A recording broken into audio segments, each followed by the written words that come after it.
देखो बच्चों, इम्पॉर्टेंट की पॉइंट ग्रेविटेशनल के चैप्टर के सबसे पहले सेंट्रीपिटल एक्सेलरेशन ऑफ मून निकालने का फार्मूला। ये सारे वो एमसीक्यू जो सारे एमकेटीकेट में मोस्ट हाईली फ्रीक्वेंसी यानी बार बार रिपीट हो रहे हैं। तो इसका फार्मूला बहुत बार पूछा गया है, चाहे एन हो चाहे डॉ, 4π² और Rn। और इसकी वैल्यू क्या होती है? Centripetal acceleration of moon 2.72 into 10⁻³ metre per second square. अब ये Rm क्या है? कुछ लोग समझते हैं मून का रेडियस। नहीं, ये सेंटर ऑफ अर्थ से लेके सेंटर ऑफ मून तक के डिस्टेंस को हम कहते हैं ऑर्बिट रेडियस ऑफ मून। देखो, एक तो ये वाला रेडियस ऑफ मून तो अलग है, जिस तरह अर्थ का एक रेडियस है, ये सेंटर से। ये जो यहाँ जो Rm जो इस फार्मूले में यूज़ हो रहा है, ये है अर्थ के सेंटर से लेके मून के सेंटर तक, और इसकी वैल्यू है 3.84 इंटू 10⁵ किलोमीटर। इसको रेडियस ऑफ मून के बजाय क्या कहते हैं? Orbit radius of moon.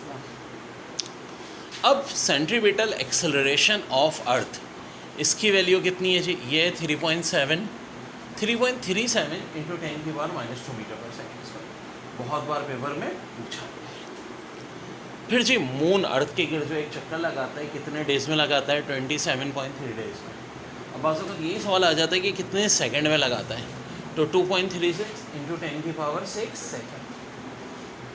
Mass of earth निकालने का फार्मूला पूछते हैं, रेडियस ऑफ अर्थ का square multiply by small g divide by capital G, और इसकी एक्यूरेट वैल्यू है 5.98 इंटू 10⁻24 kg। ऑफकोर्स न्यूमेरिकल में हम 2 इंटू 10⁻24 kg ले लेते हैं। डेंसिटी ऑफ अर्थ निकालने का फार्मूला ये होता है, मास ऑफ अर्थ को वॉल्यूम ऑफ अर्थ से डिवाइड कर दें।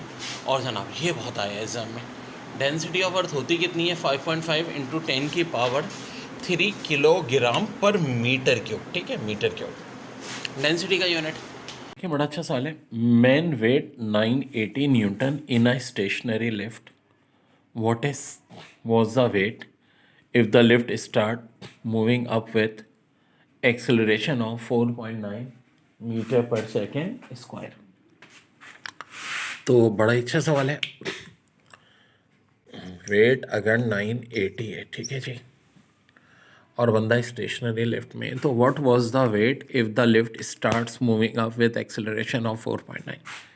अब मूविंग अप जा रही है 4.9 से, तो क्या होगा? तो इसका कॉन्सेप्ट ये होता है, अप के लिए G प्लस है और डाउन होगा तो G माइनस ए होगा, उल्टा होगा। अब मौजूदा केस में तो आप हो रहा है, तो पहले तो इसकी मतलब है हमें M चाहिए। अब M कैसे निकलेगा? तो भाई W बराबर होता है mg के। M ये रहा, 980 को डिवाइड कर देंगे हम G से। G कितना है? 9.8। जब डिवाइड करेंगे कितना आ जाएगा? 100 kg हमारा मास आ गया। सो अब बड़ा आसान है, यहाँ 100, G 9.8 और भाई A की वैल्यू 4.9 दी हुई है, कर दो पुट। ठीक है जी। सो जब करेंगे यहाँ से 14.7 100 से मल्टीप्लाई होगा। ठीक है, सो आंसर हो जाएगा 1470।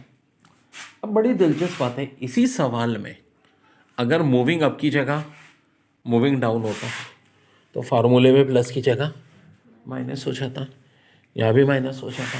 4.9 को 100 से मल्टीप्लाई करते फिर आंसर 490 आता, लेकिन बात अपवर्ड की हो रही है तो ऑफकोर्स आंसर 1470।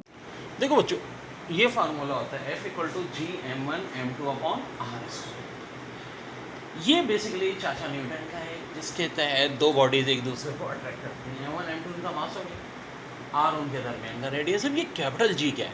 यूनिवर्सल कांस्टेंट है, जिसकी वैल्यू है 6.67 इंटू 10⁻11 न्यूटन पर मीटर स्क्वायर पर kg²। लॉर्ड कैवेंडिश ने 1798 में डिस्कवर किया था। देखो ये जो स्मॉल g है ना, ये तो चेंज होता रहता है। लहरे अर्थ पे कुछ और है, मून पे कुछ और हो जाता है, लेकिन ये कैपिटल G हर जगह कांस्टेंट होता है। अब इस कॉन्सेप्ट पे बहुत सवाल आते हैं। या तो m1 m2 की वैल्यू दे देते हैं और रेडियस दे देते हैं, कहते हैं जी F निकालो। और इस तरह से भी आया है सवाल कि कह रहे हैं कि एक प्लैनेट है जिसके या जैसे कि यार कहते हैं कि मासेस हम डबल कर दें, क्या कर दें, मासेस डबल कर दें और रेडियस उतना ही रखें, तो बताओ फोर्स क्या हो जाएगी। अब देखो मैथ्स के अलावा कहता है ये तो कांस्टेंट है, कह रहे हैं आर वही रखो, मासेस डबल, तो 2 2 सा कितना होता है 4, फोर्स कितने टाइम बढ़ जाएगी 4 टाइम बढ़ जाएगी। और मेरे प्यारे बच्चों, अगर कल कला को गए कि भाई मासेस उतना ही रखो, रेडियस डबल कर दो, अब क्या होना है, देखो मासेस डबल होने का मतलब ये है कि ऊपर तो कुछ नहीं हो रहा, एम ही है, नीचे वाली चीज़ बढ़ रही है, ऊपर तो कांस्टेंट है ना, जो था वही रहेगा, नीचे रेडियस है, क्या कर दिया हमने डबल। मैथ्स के रूल कहते हैं देखो यहाँ पे स्क्वायर है, 2 का स्क्वायर, तो फोर्स ऑफ 4 टाइम्स बजाय बढ़ने के क्या हो जाएगी, कम हो जाएगी। अच्छा ये भी कर सकते हैं कि भाई इनिशियल फोर्स शुरू में 5 थी, हमने मासेस डबल कर दिए, तो फोर्स क्या होगी, ज़ाहिर है 5 को हम 4 से मल्टीप्लाई कर देंगे। या इनिशियल फोर्स पहले 100 न्यूटन थी, हमने क्या किया, मासेस वही रखे, रेडियस डबल कर दिया, तो 100 न्यूटन किससे, 4 से डिवाइड हो जाएगा। इस तरह से भी ये सवाल आप देंगे। देखिए 2014 का बड़ा अच्छा क्वेश्चन है ये एमडी कैट का। Man moon of mass M orbits a planet of mass 100 है, ठीक है जी, सब दिख रहा है, प्लैनेट का मास 100 टाइम ज़्यादा होना भी चाहिए। Let the strength of the gravitational force exerted by the planet on the moon be denoted by F1 and let the strength of the gravitational force exerted by the moon on the planet be F2, which of following is true। अब इसमें अक्सर लोग confuse हुए हैं, F1 is 10 time greater than F2, F1 is 10 time smaller than F2, F2 is 10 time greater than F1, F2 is 10 time smaller than F1, F1 is equal to F2, तो equal होगी भाई।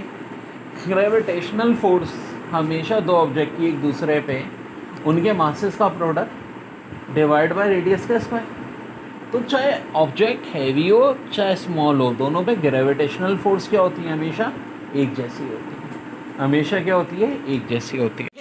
बात है 1666 की, चाचा Newton दर के नीचे बैठे हुए थे, एक सेब गिरा, चाचा न्यूटन ने ये सोचा कि ये सेब ज़मीन पे क्यों गिरा, ऊपर क्यों नहीं गया। देखो सबसे पहले तो एमसीक्यूज़ यही आती है कि ग्रेविटेशन का कॉन्सेप्ट सबसे पहले किसने दिया, तो जी चाचा न्यूटन ने दिया।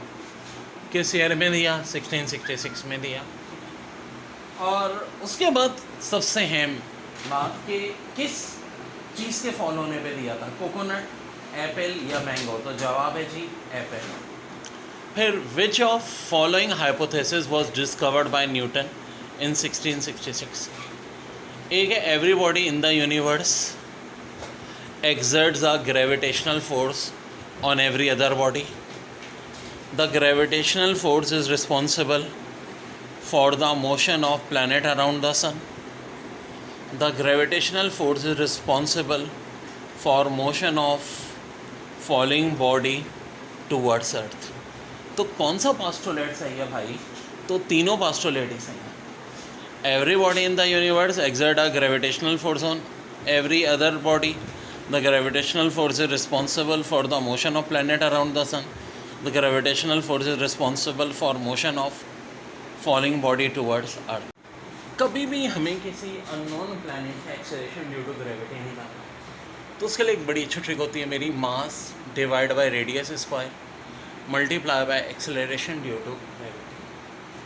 अब जैसे कि एक प्लैनेट है जिसका मास जो है वो अर्थ के मास से 240 टाइम्स है और उसका रेडियस अर्थ के रेडियस से 11 टाइम्स।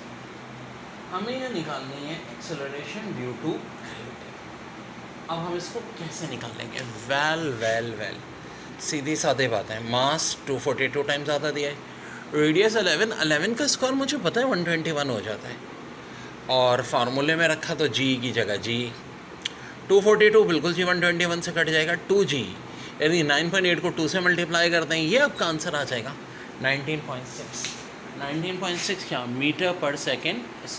कभी भी आपको किसी प्लैनेट पे एक्सेलरेशन ड्यू टू ग्रेविटी निकालना है तो बहुत अहम formula g-x equal to m/r², g से मुराद of course acceleration due to gravity. अब ये पेपर का सवाल है, एक प्लैनेट है, इसका मास दिया हुआ है 1/450 टाइम्स मास ऑफ अर्थ, ठीक है, प्लैनेट एक्स या वाई जो भी नाम देते हैं, इस प्लैनेट का रेडियस है 1/15 टाइम रेडियस ऑफ अर्थ, और हमें निकालना क्या है इस प्लैनेट का एक्सेलरेशन ड्यू टू। अब कैसे करेंगे? ऑफ कोर्स मास है 1/450, बड़ी अच्छी मैजिकल ट्रिक बच्चों। हम यहाँ मास की जगह 1/450 पुट कर देंगे, ठीक है जी, 1/450 पुट कर देंगे, और रेडियस की जगह 1/50। जी फार्मूले में अपनी जगह पे रहा, देखो m की जगह 1/450, r की जगह 1/50, लेकिन r पे स्क्वायर है तो 1/15 पे स्क्वायर। अब मैथ्स के रूल के तहत ये सबसे नीचे वाली चीज़ ऊपर चली जाती है। 15 का स्क्वायर 225/450, यहाँ आ गया जी। क्या 225 450 से कटेगा? बिल्कुल कटेगा जी। यह आ जाएगा 1/2 GE, जो कि बराबर होता है 4.9 मीटर पर सेकेंड स्क्वायर। और यही बच्चों मेरा क्या आ गया है? आंसर आ गया। एग्जामिनर का और तुम्हारा मुकाबला चलता रहेगा, एग्जामिनर चला के करता रहेगा। चाचा न्यूटन का दिया हुआ फार्मूला F=G(m1 m2/r², जिसमें जी की value of course 6.67 × 10⁻⁻11 newton metre square per kg square होती है। और ये देने वाले एक और चाचा कैवेंडिश 1798 में। सो डियर, अब उन्होंने ये क्या किया, कह दिया कि मास 3 टाइम्स कर दिया, ठीक है, रेडियस उतना ही रखा, और कहा कि फोर्स कितना टाइम होगी। तो ज़रा घूर के देखो फार्मूले में भाई, जब रेडियस चेंज नहीं हो रहा तो ये जो 3 सा कहाँ होगा? ऊपर होगा, और 3 × 3 क्या होता है? 9 होता है। इसका मतलब है फोर्स कितना टाइम बढ़ जाएगी भाई? 9 टाइम बढ़ जाएगी। कितना टाइम बढ़ जाएगी? 9 टाइम। तो आंसर हो जाएगा 9। अच्छा, इसी सवाल को ऐसे भी दिया था कि इनिशियली फोर्स 10 न्यूटन थी, ठीक है, आपने क्या किया? मासेस ट्रिपल कर दिए, मासेस 3 टाइम कर दिए, तो बताएं अब फोर्स कितनी हो जाएगी? तो 9 टाइम बढ़ने का मतलब है 9 टाइम्स 90 न्यूटन हो जाएगी। इसी तरह एक और सवाल आया था, वो क्या आया था कि जी मासेस भी डबल कर दिए और रेडियस भी डबल कर दिया, अब बताओ फोर्स पे क्या फ़र्क पड़ेगा? तो गौर से देखो, घूर के देखो, सारे राज इसी फार्मूले में, m × n, 2 2 मल्टीप्लाई, नीचे 2 का स्क्वायर। तो भाई इतनी मैथ्स तो आनी चाहिए कि जब ऊपर 2 2 आए, नीचे 2 का स्क्वायर है, सब कुछ कैंसिल हो जाएगा। इसका मतलब है अब के केस में फोर्स क्या रहेगी? F ही रहेगी, यानी जो पहले थी वो ही रहेगी। आंसर आपका होगा। एक बार सवाल आया था कि एक प्लैनेट एक्स है, उसका मास अर्थ के मास से 32 का है, और उसकी जो रेडियस है वो अर्थ के रेडियस का हाफ है, तो उसकी इसकी वेलोसिटी अर्थ के इसके वेलोसिटी की कितने टाइम्स होगी?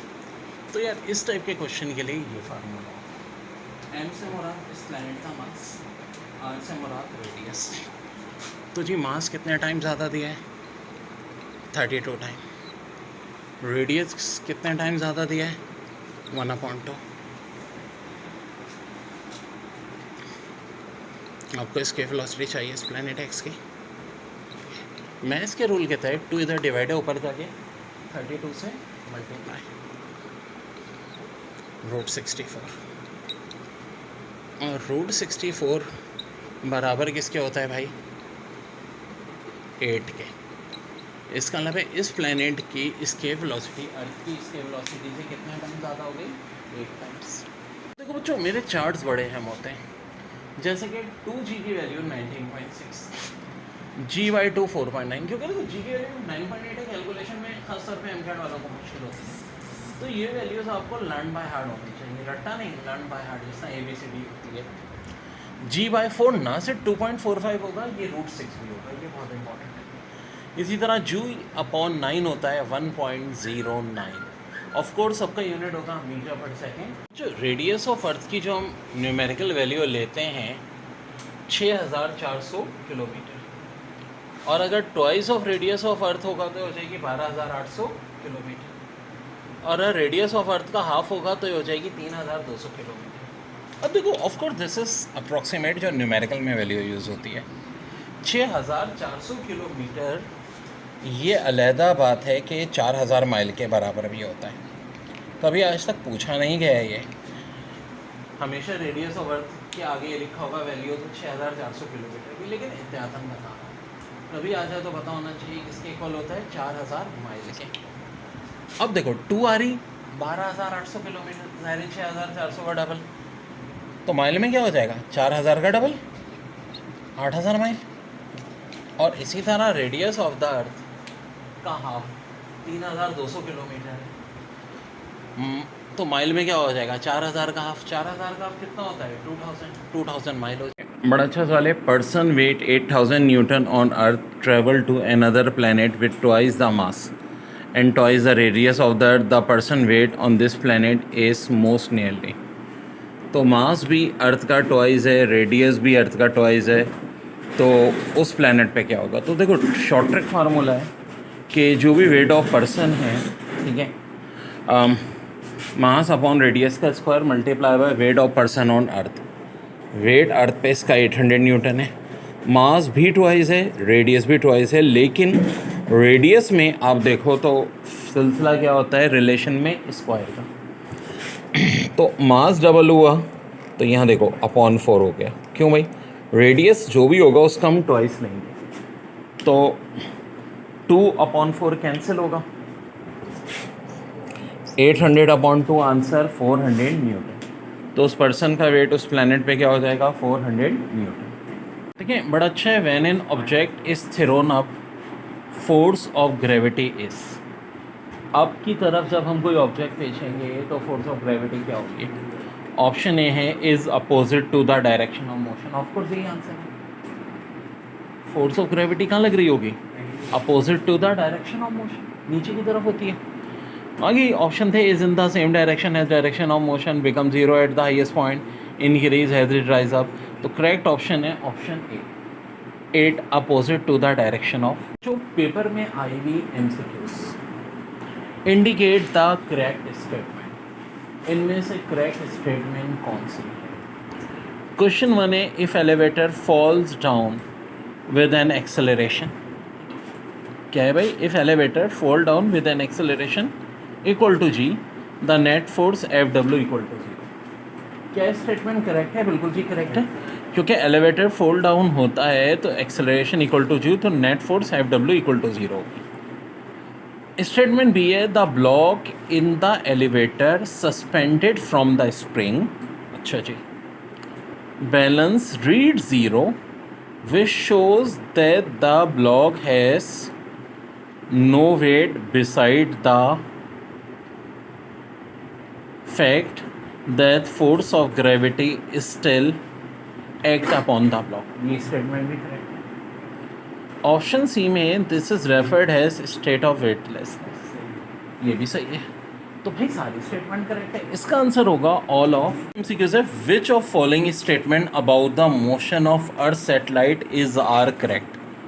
Option A the satellite is always accelerating towards the earth. Option B there is no force acting on the satellite. Option C the acceleration and the velocity of the satellite are in the same direction. तो correct answer है the satellite is always accelerated towards the earth. ठीक है जनाब। फिर a satellite revolve around the earth in an elliptical orbit, it speed is. Option is same at all points on the orbit, no ji.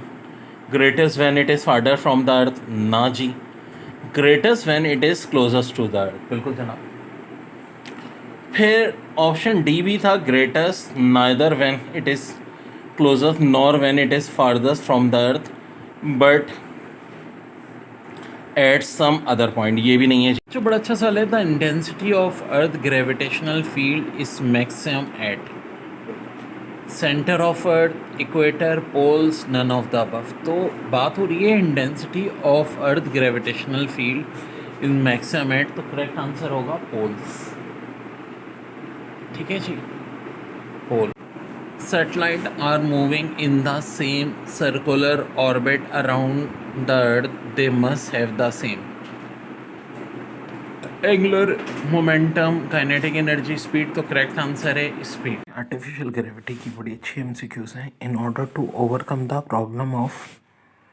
weightlessness and artificial gravity can be created in the spacecraft by, तो correct answer है spinning it around its own axis. ठीक है, बहुत सारी भी दे दी हुई थी, making its acceleration equal to the value of g, making its acceleration double the value of g, तो करेक्ट है spinning it around the own axis. फिर है the astronaut feels comfortable in spacecraft at dash revolution per minute at a distance of 10 metre away from axis of rotation, यानी जब 10 metre away होंगे axis of rotation पे तो किस speed पे comfortable होगा, तो इसका आंसर है 9.5 रेवोल्यूशन पर minute. And the force of gravity on a body varies from place to place on earth due to, option A है shape of earth, its rotation, C में डेंसिटी, डी में ए and B. तो इसका correct answer है D यानी A and B, shape of the earth और its rotation की वजह से क्या होता है, force of gravity on body varies from place to place on earth due to shape of earth and its. सवाल है indicate the incorrect sentence. Earth is not a perfect sphere but bulges at the equator. If a body is taken from a pole to the equator, its distance from the center of the earth will change, और option C में the gravitational pull on it will also vary, और D है all of these। So dear, इसका correct answer है all of these। Sir इन्होंने capital G की dimension पूछी है। वेल इसकी डायमेंशन होती है m-1 L³ T-2। चलो ये तो इसकी डायमेंशन होगी। इसका ऐसा यूनिट क्या होगा, kg inverse metre cube second inverse square. और कैपिटल जी का यूनिट इक्विवेलेंट किसके होता है, तो जी इक्विवेलेंट हो जाता है Newton metre square per kg square. Power और काइनेटिक एनर्जी के डायमेंशन का रेशो पूछा गया था पेपर में। तो पावर का मतलब तो एनर्जी अपॉन टाइम होता है, और काइनेटिक एनर्जी भी एक एनर्जी है। एनर्जी तो कैंसिल हो गया, ये आ गया 1 अपॉन टाइम।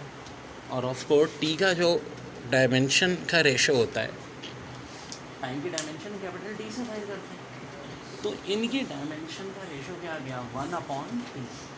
पावर और काइनेटिक एनर्जी की डायमेंशन का रेशो क्या आ जाएगा 1 upon T.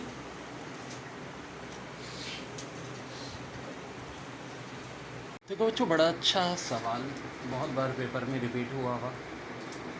Indicate the correct statement. Option A है if the elevator falls down with an acceleration equal to ji, the net force F W equal to 0।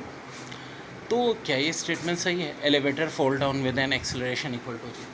जी हाँ, अगर elevator का acceleration जी के equal हो जाएगा तो नेट फोर्स 0 हो जाएगा। स्टेटमेंट ए तो करेक्ट है। आई बी देखते हैं। The block in the elevator, अच्छा ब्लॉक की बात हो रही है, elevator suspend from spring balance read 0 which shows that block has no weights beside the fact that the force of gravity is still act upon the block। well, बड़ा अच्छा सवाल है कि block in the elevator suspend from spring balance read 0 which shows that block has no weight beside the fact that the force of gravity still act upon the block। जी ये बात भी बिल्कुल correct है। अब स्टेटमेंट सी आखिर क्या है, this is referred has the state of weightlessness, और ऑफ कोर्स इस बात को क्या कहते हैं, वेटलेसनेस कहते हैं। तीनों स्टेटमेंट करेक्ट हैं, और डी स्टेटमेंट थी ऑल ऑफ अबव, तो इसका करेक्ट आंसर है ऑल ऑफ अबव। जनाब अब ऐसे सवाल बहुत आते हैं कि मुख्तलिफ प्लैनेट्स की स्केप वेलोसिटी निकालने को कहते हैं। तो देखो अब फार्मूला तो ये था, लेकिन बच्चों इसमें 2 और जी तो कांस्टेंट थे, तो m अपॉन r और इसके वेलोसिटी, ये बड़ी अहम बात है। कैसे सवाल आएगा कि एक प्लैनेट x है जिसका मास डबल है अर्थ के मास से, रेडियस हाफ है, मास डबल रेडियस हाफ, तो बताओ इस प्लैनेट की स्केप वेलोसिटी क्या होगी। तो m की जगह मैं 2 पुट कर दूंगा, r की जगह 1/2। मैथ्स के रूल के तहत ये नीचे वाला 2 ऊपर जाके मल्टीप्लाई हो जाएगा। रूट के अंदर 2 2 हों तो बाहर 1 2 आता है। 2 को 11.2 से मल्टीप्लाई करते हैं 22.4 किलोमीटर पर सेकेंड आ जाएगा। अब एक और देखें, यह मास 8 टाइम्स है और रेडियस हाफ टाइम है, रेडियस हाफ है। 2 यहाँ डिवाइड 8 से मल्टीप्लाई, 8 2 सा 16, 16 का रूट 4, 4 को 11.2 से मल्टीप्लाई करते हैं 44.8, ये भी हमारा रिज़ल्ट आ जाएगा। ठीक है जी।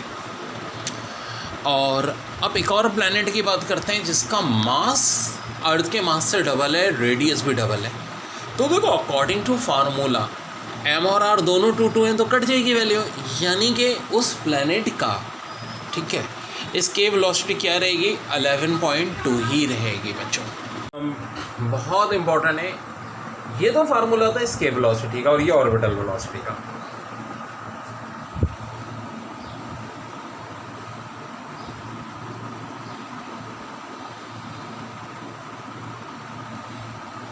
ठीक है, अब क्या फार्मूले में फ़र्क है, रूट 2 का। ऑर्बिटल वेलोसिटी को रूट 2 से मल्टीप्लाई करते हैं इसके वेलोसिटी, इसके वेलोसिटी को रूट 2 से डिवाइड करते हैं ऑर्बिटल वेलोसिटी। ऑर्बिटल वेलोसिटी की वैल्यू होती है 7.94 किलोमीटर पर सेकेंड। और यही बच्चों हमारा रिजल्ट आ जाएगा एग्ज़ाम में। अच्छा एक बात बता दूँ, जो न्यूमेरिकल आता है वो इसके वेलोसिटी का आता है और इसके वेलोसिटी की वैल्यू हमें 11.2 पुट करनी पड़ती है। वो न्यूमेरिकल कैसे आता है वो मैं बता रहा हूँ तुम लोगों को।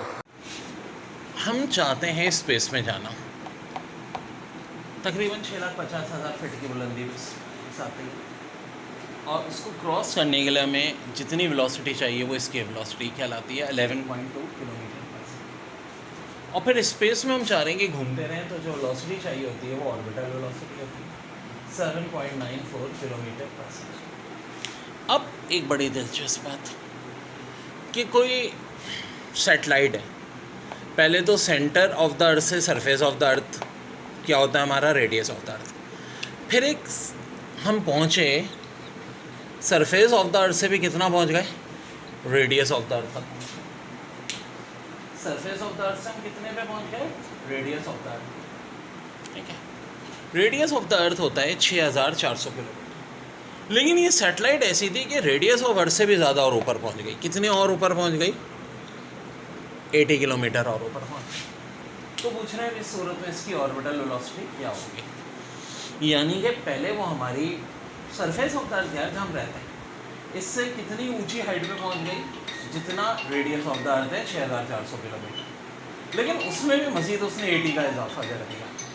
तो अब इसकी ऑर्बिटल वेलोसिटी कितनी होगी, तो देखो जब तक कोई बॉडी सरफेस से लेके रेडियस ऑफ द अर्थ तक के डिस्टेंस में उसकी इसकी वेलोसिटी यही होती है 7.94 किलोमीटर पर सेकेंड। लेकिन जब इससे भी ज़्यादा हाइट में चली जाती है तो फिर फार्मूला ये लगता है, ये वाला। अब क्या है, ये मेरा एक बड़ा है शॉर्ट ट्रिक फार्मूला है, V0 = 7.94 RE divide by RE plus H। तो RE तो 6,400 है। अब इसने 80 प्लस और कर लिया, तो 6,400 में मैं क्या करूँगा, 80 प्लस कर दूँगा। अब बायो वाले गौर से देखो, कैलकुलेशन 0 0 कैंसिल। अब ये हम विदाउट कैलकुलेटर कैसे निकालें, अब इसको 7.94 से भी मल्टीप्लाई करना है। तो बच्चों थोड़ा सा दिमाग लगाएंगे, एग्जामिनर से दुश्मनी नहीं होगी आपकी, वो ऐसे ऑप्शन दिए हैं। देखो एक बात देखो, कॉमन वैल्यू इसकी वेलोसिटी की वही है 11.2 किलोमीटर पर सेकेंड, ठीक है, और ऑर्बिटल की 7.94 किलोमीटर पर सेकेंड। पर इसके वेलोसिटी की कुछ दूसरे यूनिट में भी वैल्यू होती है, जैसे कि 6.96 माइल पर सेकेंड, ये माइल पर सेकेंड में हो जाएगी। 40320 किलोमीटर पर आवर में हो जाएगी, और 2500 माइल पर आवर में हो जाएगी। और मीटर पर सेकेंड में 1000 से मल्टीप्लाई कर दो 11,200 मीटर पर सेकेंड। ये कभी किसी दूसरे यूनिट में भी जो इसके वेलोसिटी का ओरिजिनल फार्मूला है वो ये होता है 2mg/r। सिर्फ अर्थ की नहीं, किसी भी प्लैनेट की। अब देखो इसमें 2 तो कांस्टेंट वैल्यू है, कैपिटल J भी कांस्टेंट है, ये तो हर प्लैनेट में सेम है। तो जो शॉर्टकट फार्मूला है वो ये है। ये फार्मूला कब यूज़ होता है, जब किसी प्लैनेट का मास और रेडियस देके ये पूछा जाए कि उसकी इसकी वेलोसिटी अर्थ की इसकी वेलोसिटी की कितने टाइम्स है।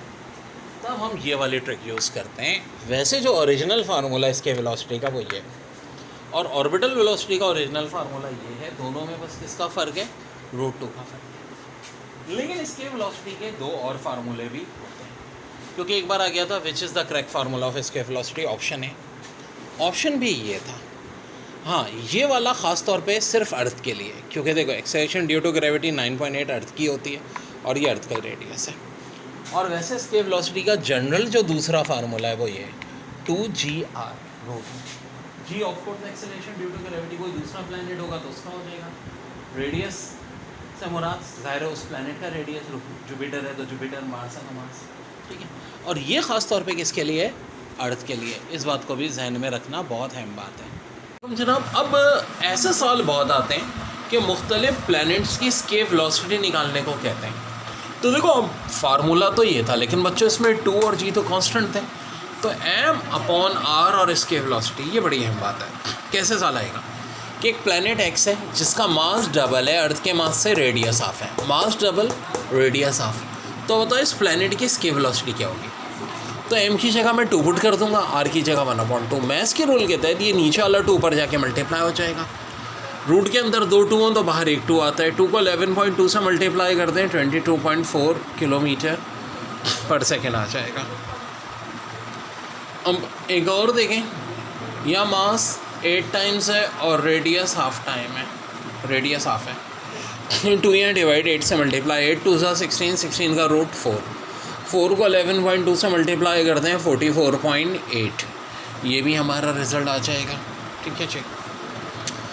और अब एक और प्लैनेट की बात करते हैं जिसका मास अर्थ के मास से डबल है, रेडियस भी डबल है।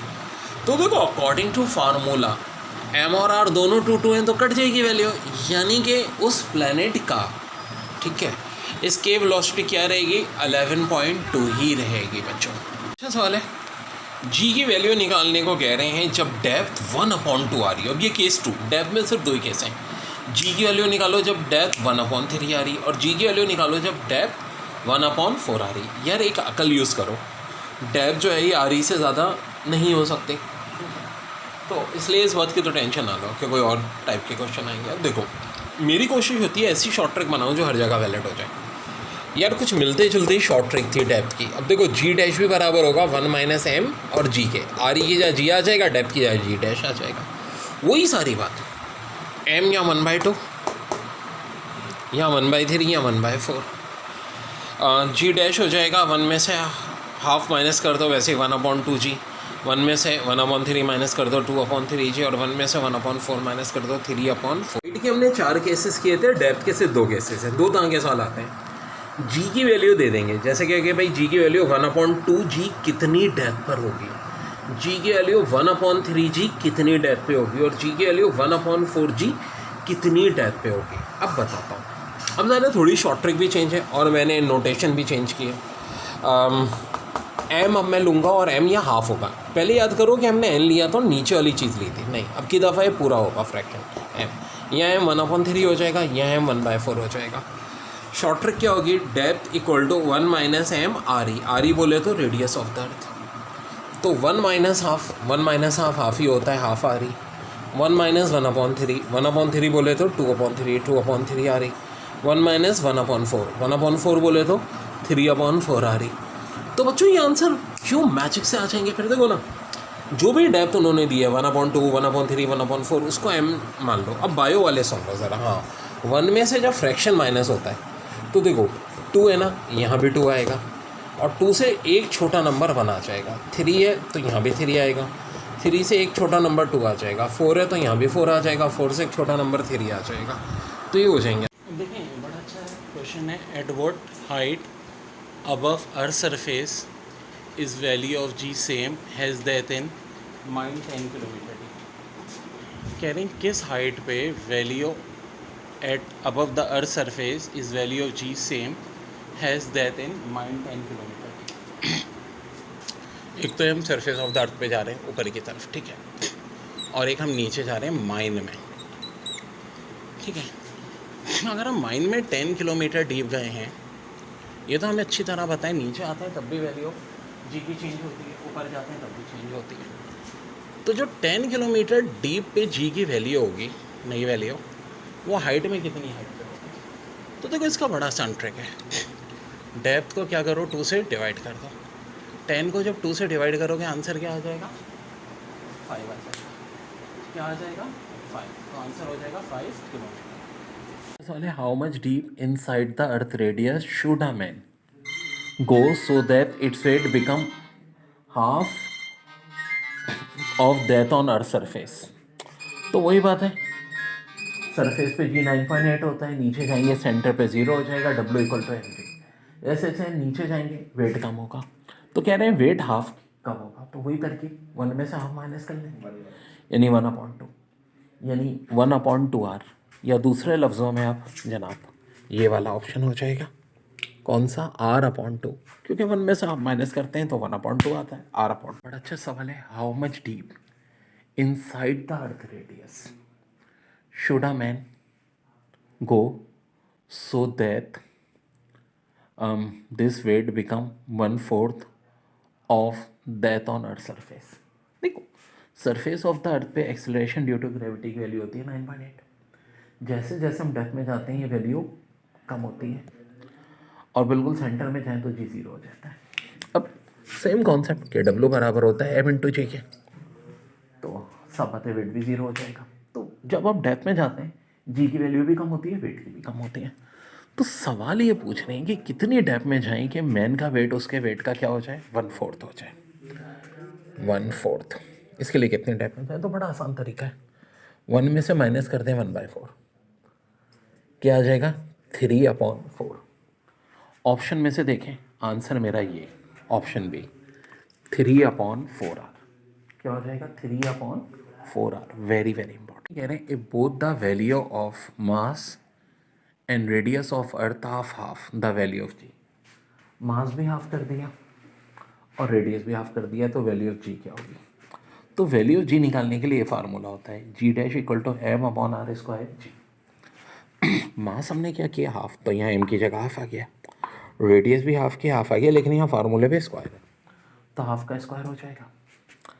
तो भाई ये सबसे नीचे वाली चीज़ ऊपर चली जाती है, ऊपर हो गया 2 का स्क्वायर, नीचे 2 हो गया, एक टू कट जाएगा 2G। 2G का मतलब होता है 19.6 मीटर पर सेकेंड स्क्वायर। ये आपका आंसर। अच्छा सवाल है, if both values of mass and radius of earth are triple the value of ji will be. Mass भी ट्रिपल हो गया, रेडियस भी ट्रिपल हो गया, तो देखो ये फार्मूला होता है G'=m/r² जी। तो मास ट्रिपल है, यहाँ 3 रख दो, रेडियस ट्रिपल है, 3 का स्क्वायर, एक 3 कटेगा, आंसर 1/3G। 1/3G, यही आपका आंसर। बड़ा अच्छा सवाल है, if both the value of mass and radius of earth are double the value of ji will be. देखो अब आप क्या कर रहे हो, मास भी डबल कर रहे हो, रेडियस भी डबल कर रहे हो, तो वैल्यू ऑफ जी क्या होगी? मास डबल करने का मतलब देखो, और रेडियस भी डबल, तो जी का ताल्लुक होता है एक रिलेशन m/r² जी। हमेशा जो नया जी आता है वो इस तरह आता है। अब देखो मास हम बढ़ रहे हैं ट्वाइस, तो यहाँ तो आ जाएगा 2, रेडियस भी ट्वाइस बढ़ रहे हैं, तो नीचे आएगा 2 का स्क्वायर। अब एक टू तो कट जाएगा, फाइनल आंसर 1/2G। 1/2G बराबर होता है 4.9 मीटर पर सेकेंड स्क्वायर। तो आंसर हो गया 4.9 मीटर पर सेकेंड स्क्वायर।